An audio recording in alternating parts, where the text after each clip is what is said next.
Hello children, welcome to CBSE online audio video lessons. I am teacher Suman from Seth Vidya Mandir English High School CBSE Vasai. बच्चों, पाठ 13 वाक्य, जिसके अंतर्गत हमने पढ़ा और समझा कि वाक्य किसे कहते हैं, वाक्य के कितने अंग होते हैं, वाक्य को किन आधारों पर हम बांट सकते हैं, जिसके अंतर्गत हमने रचना के आधार पर पढ़ा। वाक्य 3 प्रकार के होते हैं, सरल वाक्य, संयुक्त वाक्य और मिश्र वाक्य। पाठ के इस भाग में हम अर्थ के आधार पर वाक्य के प्रकार पढ़ेंगे। शुरू करते हैं बच्चों। अर्थ की दृष्टि से वाक्य के 8 प्रकार होते हैं, जैसा कि आप देख सकते हैं। विधानवाचक वाक्य, प्रश्नवाचक वाक्य, आज्ञावाचक वाक्य, निषेधवाचक वाक्य, इच्छावाचक वाक्य, संदेहवाचक वाक्य, संकेतवाचक वाक्य और विस्मयादिवाचक वाक्य। शुरू करते हैं। पहला जो प्रकार है अर्थ की दृष्टि से, वो है विधानवाचक वाक्य। बच्चों, इन वाक्यों में किसी व्यक्ति, वस्तु अथवा स्थिति के बारे में सामान्य जानकारी मिलती है। जैसे किसान खेतों में अन्न उगाता है। दूसरा वाक्य है सूर्य पूर्व दिशा से उगता है।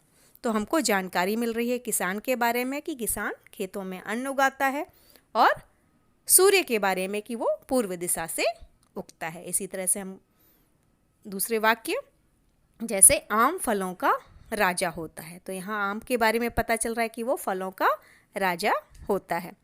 दूसरा है अर्थ की दृष्टि से प्रश्नवाचक वाक्य। नाम से पता चल रहा है कि जिन वाक्यों द्वारा प्रश्न पूछने का बोध होता है, वे प्रश्नवाचक वाक्य होते हैं। तो इन वाक्यों में प्रश्न संबंधी जानकारी मिलती है।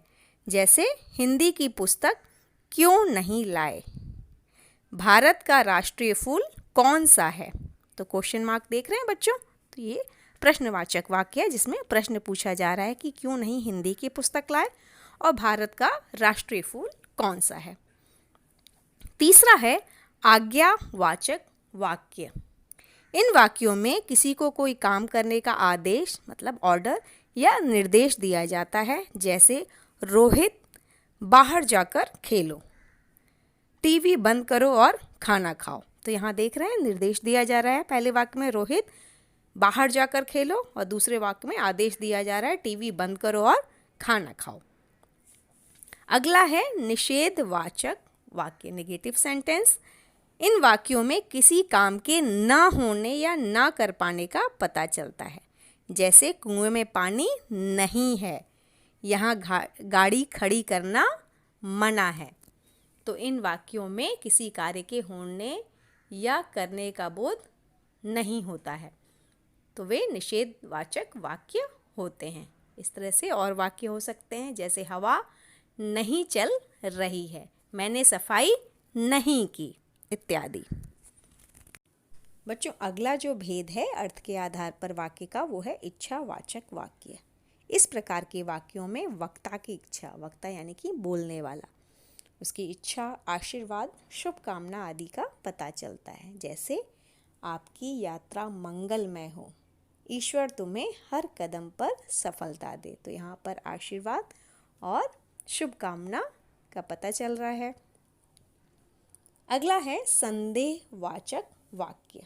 छठा जो प्रकार है अर्थ के आधार पर, वो है संदेहवाचक वाक्य। नाम से स्पष्ट हो रहा है जिनमें संदेह प्रकट होता है, जिन वाक्यों में। तो इस प्रकार के वाक्यों में किसी कार्य के होने के बारे में संदेह प्रकट किया जाता है। जैसे शायद कल शिक्षिका नहीं आएंगी, यहाँ पर संदेह है कि कल शिक्षिका शायद नहीं आएंगी। दूसरा वाक्य, शायद रीना खेल रही है, यहाँ पर भी पूरी तरह से श्योर नहीं है, संदेह है कि शायद रीना खेल रही है। तो इस तरह के वाक्य संदेहवाचक वाक्य कहलाते हैं। अगला 7वां जो प्रकार है अर्थ के आधार पर वाक्य का, वो है संकेतवाचक वाक्य। बच्चों, ये वाक्य किसी भी कार्य की सफलता या असफलता की ओर संकेत करते हैं, बताते हैं। जैसे यदि समय पर वर्षा हो जाती तो फसल अच्छी होती। तो यहाँ पर कार्य की सफलता के बारे में बता रहे हैं। कि फसल अच्छी होती अगर समय पर वर्षा हो जाती। अगला उदाहरण, यदि अभ्यास नहीं करोगे तो प्रतियोगिता कैसे जीतोगे। कार्य की असफलता के बारे में संकेत है कि अगर तुम अभ्यास नहीं करोगे तो प्रतियोगिता कैसे जीतोगे। तो इस तरह के वाक्य बच्चों संकेतवाचक वाक्य कहलाते हैं। यदि तुम तेज नहीं दौड़ोगे तो प्रथम कैसे आओगे, तो ये भी संकेतवाचक वाक्य का उदाहरण हुआ। अगला जो 8वां प्रकार है वो है विस्मयादि वाचक वाक्य। बच्चों ये आप पिछले पाठ में पढ़ चुके हैं। इन वाक्यों में आश्चर्य, खुशी, दुख, पीड़ा, शोक, घृणा आदि के भाव व्यक्त होते हैं। जैसे हाय इतनी बड़ी दुर्घटना हो गई, वाह मेरा भाई पुलिस अफसर बन गया। तो इन वाक्यों में विस्मयादिबोधक शब्दों का प्रयोग होता है और आश्चर्य, खुशी, दुख, पीड़ा, शोक, घृणा आदि के भाव यहाँ पर व्यक्त होते हैं। जैसे यहाँ पर दुख का भाव है पहले वाक्य में, और दूसरे वाक्य में खुशी का भाव है। तो बच्चों ये 8 जो प्रकार हैं ये अर्थ के आधार पर वाक्य के प्रकार हैं जो हमने पढ़े। पाठ के अंतर्गत हमने जो पढ़ा बच्चों उसको एक बार और दोहरा लेते हैं। सार्थक शब्दों के व्यवस्थित और क्रमबद्ध समूह को वाक्य कहते हैं। वाक्य के 2 अंग उद्देश्य और विधेय होते हैं। वाक्यों को 2 आधारों पर बांटते हैं, रचना के आधार पर और अर्थ के आधार पर। रचना के आधार पर वाक्य के 3 भेद होते हैं, सरल, संयुक्त और मिश्र वाक्य। अर्थ के आधार पर वाक्य के 8 भेद होते हैं, विधानवाचक, प्रश्नवाचक, आज्ञावाचक, निषेधवाचक, इच्छावाचक, संदेहवाचक, संकेतवाचक तथा विस्मयादि वाचक वाक्य। तो बच्चों पाठ को पढ़ेंगे, समझेंगे और इसका अभ्यास करेंगे। जब सार्थक शब्द लिखोगे क्रम से तभी वाक्य बन पाएगा। बार बार अभ्यास से ही वाक्य लिखना आ जाएगा।